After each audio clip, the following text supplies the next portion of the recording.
For decades, scientists were able to eavesdrop on a single neuron by sticking a very thin electrode inside and measuring how the neuron's voltage varies with time and detecting when it spikes. Only with the recent advent of multi-electrode arrays, we can now get information about up to a few hundred neurons in a single recording session. Knowing when each neuron produces a spike, we obtain what's known as the spike train.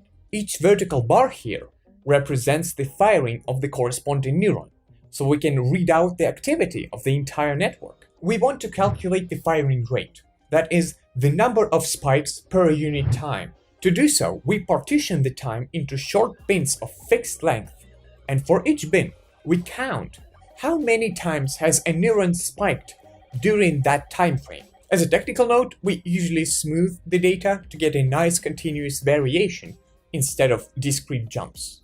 Thus, if we have n neurons in our recording, then at each point in time, the activity of this population is characterized by n numbers, each one representing the instantaneous firing rate of the corresponding neuron. Those n numbers form an n-dimensional vector, which corresponds to a point in n-dimensional space. As the time passes and the animal is foraging or performing some other task, the pattern of activity changes. Some neurons increase their firing rates, while others fire more sparsely.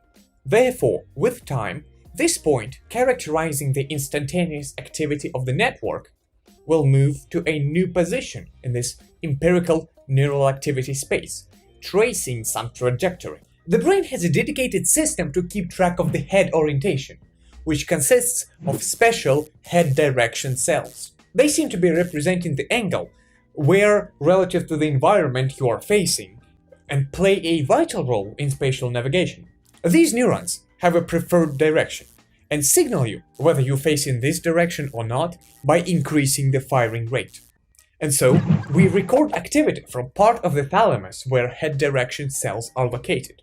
As time goes on, we make measurements about firing of neurons, obtaining a cloud of points in high-dimensional space. Then we reconstruct the shape of this point cloud, how exactly they align in space. The activity of a real group of neurons inside a real mouse just running around is localized to a one-dimensional ring, though granted quite a convoluted one. And the state of the network described by the point on this ring at every instance of time directly corresponds to the animal's head direction. Equal distances along the ring correspond to equal differences in the facing angle.